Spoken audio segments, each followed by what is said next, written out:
Hi, everybody. Thanks for joining me. My name is Marty Caballero. I'm the managing editor at BevNET.com, and I am going to be taking over for this episode of Taste Radio, at least for the interview portion. And I'm really happy to welcome David Klavsons to today's episode. David is the CEO of King Juice, who most of you guys probably know as the maker of Calypso lemonade. We're going to really sort of dig into the growth of the company and get a little bit of background about David and how things are going there. So once again, thank you guys for joining us. And thank you, David, for being on today's episode. Yeah, great. Thanks for having me on. Of course, really appreciate it. Now, a little bit of a timely note before we get into some of the, some of the more details about the company and what you guys have been up to. I know that later this month is National Lemonade Day, and I have to know, what does the CEO of one of the biggest lemonade companies in the U.S., what does he do? How does he celebrate National Lemonade Day? Well, first of all, I love to give away a year's supply of lemonade. So if you haven't signed up yet, you need to do it. It is one of the hottest months of the year, and it's a month that everybody enjoys a great beverage, and Calypso is the one that I enjoy. So my consumption level has gone up significantly in the past few weeks. Absolutely, yeah, a little bit more than on a normal day, which I assume has some Calypso in it as well. So sounds like a good holiday. Well, David, it's great to talk with you today. I wanted to dig a little bit about, sort of your background and sort of a little bit about what you were doing before you came to King Juice, and I think around 2017. Tell me a little bit about just sort of your entrance into this industry and sort of what attracted you to the opportunity at King Juice when it presented itself. Right. So my background is really big CPG to begin with, PepsiCo, Nabisco Kraft. And then I switched over to convenience retail. So I was on the other side of the desk at Hess in the East Coast. Great experience there. And then moved into sports nutrition with Glanbia, which is really what connected me to the Calypso brand. My co-packer was for Isopure beverage, part of the Glanbia sports nutrition business, was King Juice. So I knew the founder, and when he decided to sell the business, the PE folks and I connected. And next thing you know, I'm running the business. I really just saw the potential in the Calypso brand that he had. It's a great product, great branding, great positioning with Taste of the Islands. And most importantly, it was number one in velocity. So it outsold Minute Maid and Lipton and Hubert's at the time. So I knew there was something there, but it was just underinvested in. Tell me a little bit about, I want to get into the Calypso and King Juice specifically, in a minute, but sort of just tell me a little bit about the opportunity that you saw at that time in this shelf-stable juice category. I mean, I think on BevNet, as readers will know, we've covered a lot of the premium market, that sort of, the juice bars and the cold pressed juices and those kind of things that have grown in the refrigerated space. It seems to have gotten a lot of attention over the past years. But what was the kind of opportunities that you saw in that shelf-stable juice space? Well, when I first looked at it, I had that same perception. It's, part of the juice category. When in reality, when we ask consumers, why did they buy this? Why do they love this brand? They didn't view it as juice. It was actually viewed as lemonade. Mm-hmm. So it's a category in itself. You could call it a subcategory of juice, but it also competes heavily with tea, for example. So, it is becoming its own category. It's big enough to where it can be recognized as one. So, less about juice and more about lemonade. And that's one of the big learnings I had. And the fact that it beats a lot of teas in velocity was really astonishing. And it was, one of the foundations for our ability to build the brand to, the level that it's at today. Now, this is something that I think we'll probably touch on a little bit later as well. But just again, that just looking at that sort of top level macro perspective for lemonades and teas, sugar has clearly been a challenge for it, as it has been for soft drinks and other categories as well. How did you sort of interpret that sort of element, coming into play? I think we're going to talk about the lights in a bit, but just sort of on that top level perspective, how do you sort of approach that big sugar question that comes with this category? Well, here's a couple of statistics that led me down the path of this is still a great opportunity regardless of sugar content. Well, I call it permissible indulgence. Aids are out there that can really taste great without sugar. Now, we've been able to make one, but they're really hard to make. And lemonade is recognized as being sweet and tart, a combination of both sugar and the tartness of lemon. So, if you look at low and no sugar as part of CSDs, it's about 25% of the category. Tea is about 27%. So, if you flip those numbers around, 75% of the business is still in, those products that have a certain level of sugar. So it didn't scare me. I just also knew that we needed to have an entry into the market that captured that consumer that isn't looking for, that level of sugar, that 25% of the market. And quite frankly, in lemonade, because it's hard to do, only about 10% of the lemonade business is in low or no sugar. Now, we've been able to push it where we have distribution, into 15% plus as a percentage of our business within certain retailers. So, it really hasn't been a drawback. Matter of fact, our growth has proven it, that you've got a premium product that tastes great. It's got great branding, great positioning, and it's permissible indulgence that works for that 75% of the population that is still, consuming that type of product. Well, with that being said, tell me a little bit about sort of your first days, first weeks as you took over at the company.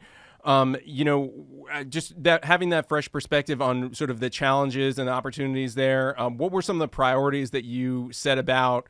And the other thing that I think is interesting, just that goes along with that, is that Calypso is, it has a long story attached to it for before you got there. So how do you sort of, working within that legacy, how do you sort of update that and sort of bring that along and not sort of lose the baby with the bathwater? Yeah, I'd say there was 3 challenges that hit us when we walked into the business. First of all, it was learning about the consumer, who they are and why they love the brand, why the velocity was so high, why we were beating, Minute Maid and Lipton, even though we had low distribution, under 30% ACV. It was challenging the perceptions that people had about this brand because it started in the independent class of trade. That was the legacy that was built. And, the previous owner really, wasn't that interested in chain business and, doing all the things that's necessary to get the brand out there beyond the independent class of trade. So we had to challenge that perception and that history. And sure enough, it came out that people love this brand and they just couldn't get enough of it. They couldn't find it. So that was one, really learning about the consumer. The second one was we knew the packaging, the visual ID, the bottle, it was a bit outdated and it needed just some updating and modernization, if you will, without alienating that core consumer that grew up with the product. And then, getting the marketing investments to drive impressions so that we could, at least get folks to recognize that there was a change. So that was the second big one. And the third one was, this was a relatively small business that didn't have much of an infrastructure, didn't have a team. So building the team, especially in sales, distribution with our distributors and then our retailers, to believe in the growth opportunity, because the story wasn't being told. It wasn't being told to distributors. It was, we ship you some product, they order it once in a while. And retailers really didn't see it as, an emerging brand. And we've completely flipped all of those perceptions from distributors and retailers and have created this availability of the product. And it has taken off with a new visual ID, new logo and a new bottle, new packaging. And it has been a huge success over the last 3 years. That's really interesting because it seems like what you're saying is all the changes that you guys kind of made were kind of cosmetic or maybe in a little bit of the positioning, but the liquid itself remains pretty much the same. And again, sort of going back to that sugar question, it's like it seems like that sort of fits with the theory that people are going to make some room for this as a permissible indulgence within their routine of drinking That's beverages. exactly right. The product itself is one of the things that attracted me to the brand. The product is fantastic. And we have, folks that create unbelievable flavors that no one else has been able to replicate or even come close to within, lemonade, which it's hard to work with because you've got this, lemon that is very, very tart. You have to have not just the right level of sugar, but citric acid and then flavorings and natural flavorings and making sure that you've got a high quality product. That existed. So we didn't need to change the product itself. We just needed to tell people about it and, put it in a package that was much more appealing. And sure enough, the business did very, very well. Just to give you some numbers, we spent a year doing a lot of that work and research and beefing up the organization and preparing ourselves and, redoing the packaging and the visual ID. And in 2019, we're up 33% from, being relatively flat business. And then in 20, we were up 62%. And then this year, 50% through the first half of the year. Well, tell me a little bit, David, about those conversations with some of those chain retailers. Going into places where there's certainly options when it comes to lemonade. Some, really big companies in that space with their various entries. Again, sort of what is the hook for them, and sort of how do you sort of bring them on board? To realize the potential of what you guys can do, and that backs up those numbers that you just mentioned. One of the things I had said earlier is we had to get people to believe in this brand and product.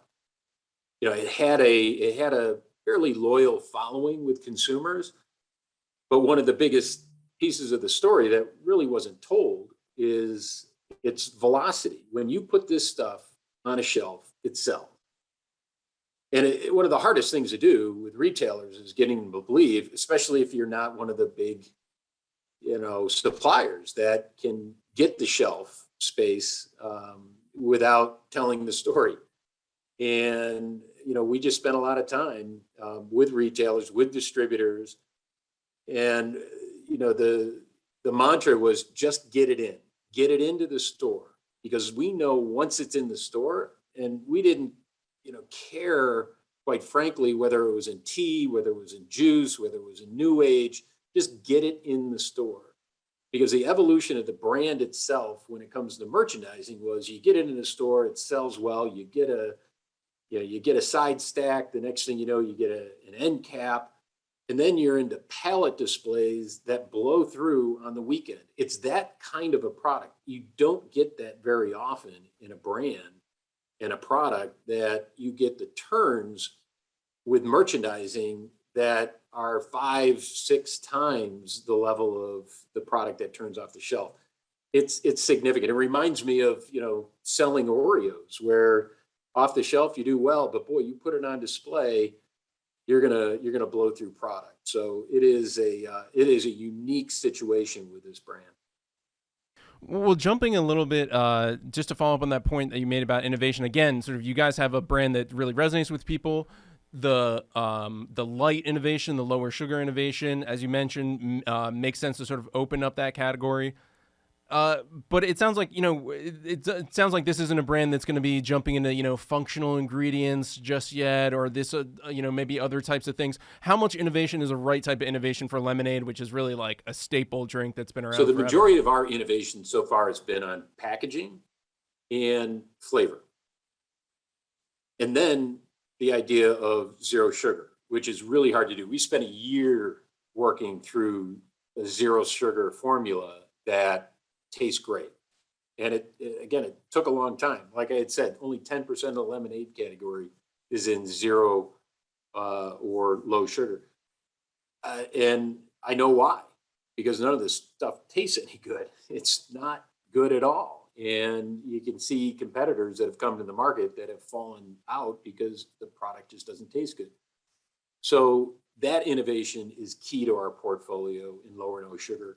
pack type, and we haven't even been able to so far put resources against multi-pack, variety pack, a club pack, take home size. So there's so much opportunity left in this brand because right now we're only in a single serve glass bottle.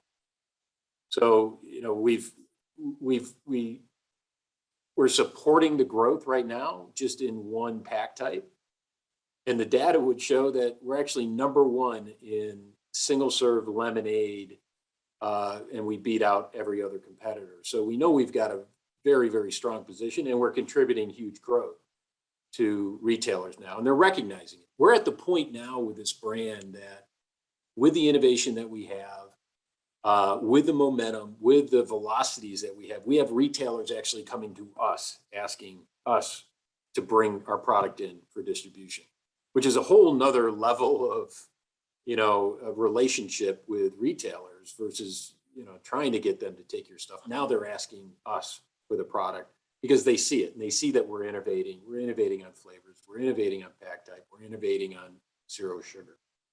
Well, we've been talking a little bit about chains and some of those retailers coming in, but you guys also, I think it was last year, came on board with a Big Geyser in New York City, that up and down the street market, as well as chains in the area as well. But really those independent markets where, as you mentioned before, the brand has really been seeded and done really well, and sort of fits in with the legacy of that sort of glass bottle lemonade category there.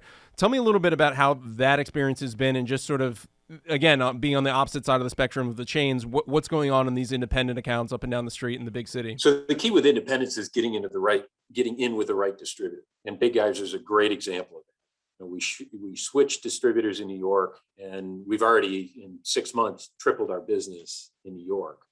When you have the access to 26,000 outlets in New York for distribution, and these distributors have their own, cooler or 2 coolers or 3 coolers, your ability to get distribution in those independents goes up exponentially.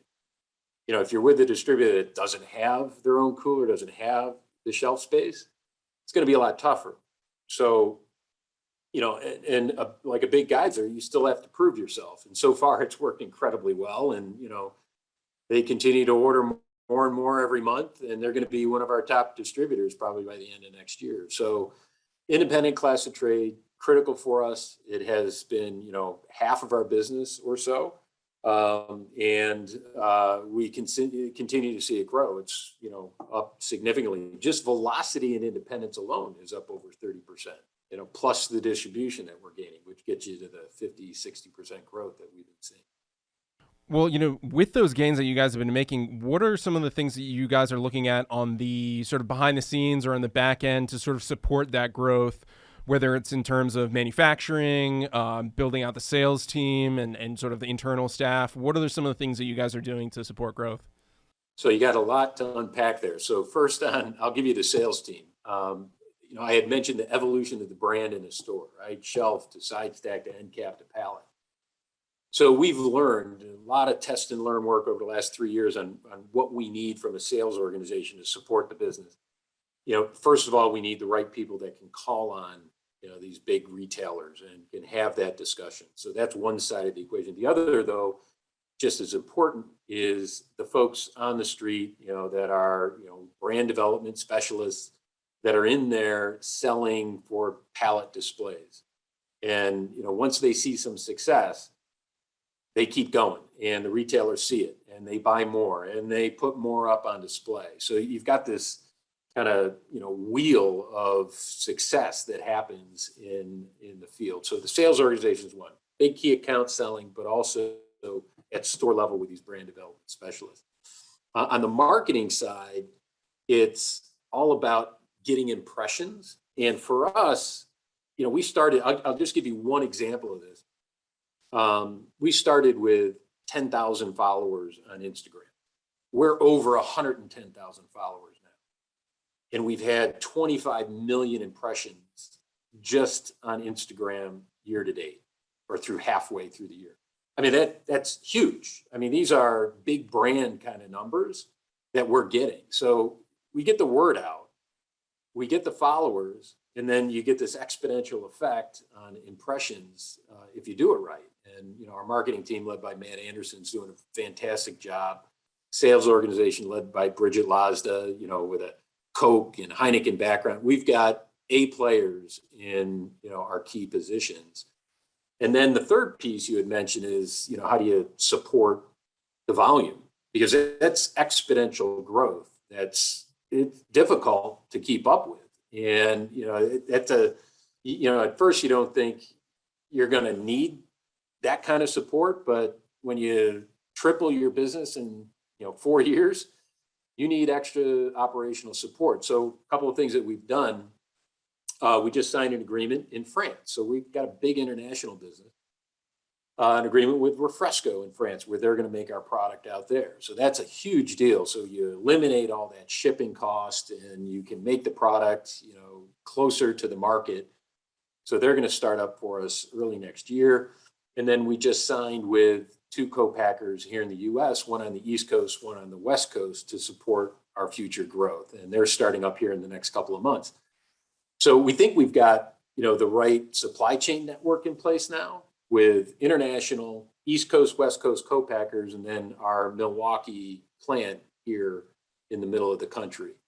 So those are probably the 3 big things that we've done to, continue to support and drive this brand. So I guess with that, added muscle in the background there, what are some of the next distribution targets for you guys over the next over the next 12 months? Yeah. So, I think I had mentioned earlier, we were below 30% ACV when we started the business. We're at 40% ACV. So if you think about it, that's only 33% distribution growth, yet we've tripled the business. So you can see how velocity has played a big, big role. So the more we can gain the distribution, we'll be able to create exponential growth on that distribution, because that's what we've seen so far, and there's no reason to believe that we can't continue it. So that's a big deal. So taking it from 40 to 50 to 60% over the next couple of years is very realistic, and could double the business again just in the next couple of years. In terms of retailers, we finally landed shelf space at Walmart, which is a huge, huge deal. We're in the mod. It's in 500 stores right now in the mod, but we're in 1,600 stores because we sell at store level. So that expansion, think about 4,500 stores in Walmart and the distribution support that you can get there to drive the business. We still have big white space in Florida that we're closing. So there's opportunity in Florida, and we're all lined up, ready to go. We've got that, hopefully Publix will jump on board with us, and they're requesting our product. So that's a big deal. We got the Northeast with retailers. We just landed in Hannaford and Price Chopper and, a number of retailers, Wakefern. So the expansion of distribution is clearly in the crosshairs. And if we can get from 40 to 50, that 10 points could mean, another 50, 60% growth for us in the business, just because of the exponential element of distribution with velocity. And you mentioned internationally, you guys are making some moves as well. Yet, what percentage of the business is that, and what kind of target do you guys have for that segment? So that business continues to grow. We more than quadrupled it over the last couple of years. And it's in the mid-teens, I would say, for percent of the business, and it continues to grow, and it's a quite a profitable business for us. So we expect that to continue as we expand countries. We're in over 20 countries right now. If you look at the biggest ones, UK, EU, multiple countries in the EU, Middle East, and then Australia are the biggest areas where we have the distribution. And it continues to grow, and we continue to add countries to it. So there's no reason why that business can't be on a even more accelerated trend than the U.S. business. And we're talking a lot about growth numbers and growth targets and that kind of thing, which often brings speculation about exit or potentially next steps and that kind of thing. What's the sort of long-term vision for growing Calypso, and is that sort of in the mix of the conversation? Well, right now we're just focused on growing this business. There's so much room to grow, and there's really no need to look at exit until we've tapped into a good chunk of the opportunity. And it's still so early. There is still so much opportunity here. Like I had said, we're only in a single serve glass bottle. Just to get to a multi-pack, itself could double the business. Think about what it's done for other brands, Snapple in its early days when it went into a multi-pack. So there's so much opportunity, not ready yet to figure out when we're exiting the business. And stepping a little bit back from Calypso and just looking at King Juice as a company as a whole, what are some of the opportunities outside of that space that you guys are, or outside of Calypso that you guys are looking at, and just sort of how else can you make an impact on this space? So we're a co-packer. So we do have some co-pack customers. Obviously, Calypso is our the lion's share of the business, and we're not inviting new folks to come into the fold there, but we're supporting the ones that we have currently. And then within the Calypso brand, there's a number of different places we could go to extend the brand. For example, we've got a prototype in a spiked island lemonade, which is a unbelievably great tasting product that everybody loves. We're looking at it cautiously, and we'll see what happens with a potential launch down the road. Well, David, just wrapping things up here, I think it's really interesting to see the success that you guys have had in, again, one of these categories where maybe if you're looking at some trends, you would say, okay, this may be a little bit tough to be selling lemonade when everyone's into functional products and lower sugar and things like that. And you guys have really thrived when we've seen some competitors fade away or sort of decrease the size of their business. What is it that you think just sort of people underestimate about the opportunity in this space? What is it that people aren't seeing that you guys clearly are in terms of the opportunity in lemonade and then just shelf-stable juice? So lemonade is just so underdeveloped. Think about it as what shelf-stable tea was 30 years ago. It was underdeveloped. It wasn't a whole lot out there. Snapple came out with their product. And next thing you know, tea became a category. That's where lemonade is. It just hasn't been a category. You would ask me the first couple of questions. Juice category. How does it play in the juice? It's becoming its own category. And it's surpassing all kinds of expectations. And it's not just the lemonade, it's also the flavored lemonade category. Because there's so many, we have 20 different flavors of the product. We carry 9 SKUs at Kroger, 9 different flavors. So, there's this need for variety, for indulgence, and great tasting premium product. It's out there. You just have to go get it. Think about what a lot of the big manufacturers have done. They go buy a business, they take it out of glass, put it in a PET, dumb it down, save costs, strip it out, and then they're surprised. And what happens next? We've got a great product, an unbelievably great tasting product with a great brand, a great position. Who doesn't want a trip to the islands, a taste of the islands? Who doesn't want that? Especially now, with everything that's going on. And you couple that with,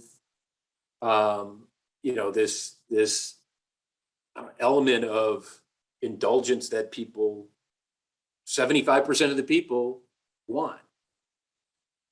So where do you want to play? Premium, indulgent, or functional in a much smaller sphere. And oh, by the way, everybody's trying to play that, right? That's the opposite, right? So pull yourself out of the obvious and put yourself into somewhere that still has significant opportunity, but for some reason, people don't want to go there. Manufacturers don't want to go there. We did, and it's worked well. Yeah, you guys are clearly reaping the benefits, and it's been fun to watch. So long may it continue.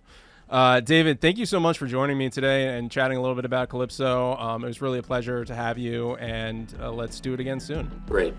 Thanks. Thanks, David.